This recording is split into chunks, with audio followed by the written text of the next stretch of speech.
03.10.2024 жылы, яғни кеш сағат 7-тен Талғар қаласы бойынша әріптесім Әмірахын Жәнібек Бекзатұлы екеуміз кешкі Семенге автопатруль кезекшілікке түстік.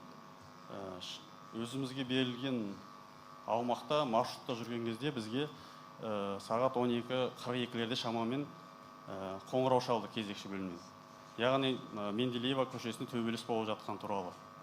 Біз сол кезде Қонаев көшесінде наркологияда болғанбыз. Сол жерден сразу әрі қарай әріптесім екеуміз бардық. 7-8 минут аралығында Қамажай дүкен алдына келдік.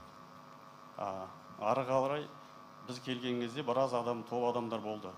Сол жерде мән жайды сұрай бастадық, не болғанын. Ары қарай біз естігенімізді, білгенімізді кезекші бөлімге баяндап, жедел тергеу тобын күттік.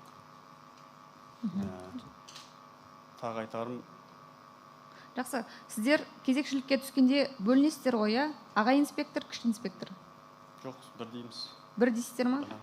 Жақсы, сіздерге хабарлама қалай түседі? Телефон арқылы ма, рация арқылы ма? Сол рация болмаса телефон арқылы түскенде кім қабылдайды ол хабарламаны?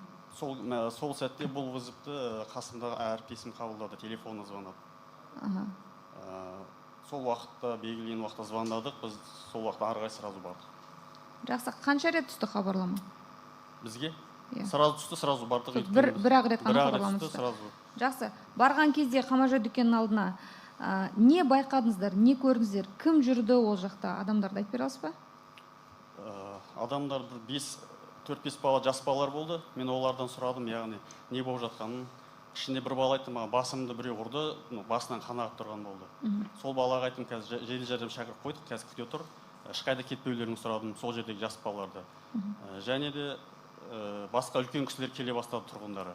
Бізге айта бастады, яғни осы жерде пышақталды, әке-шешесі алып кетті, мылтық атылды, осындай жағдай болды деп бізге айтты.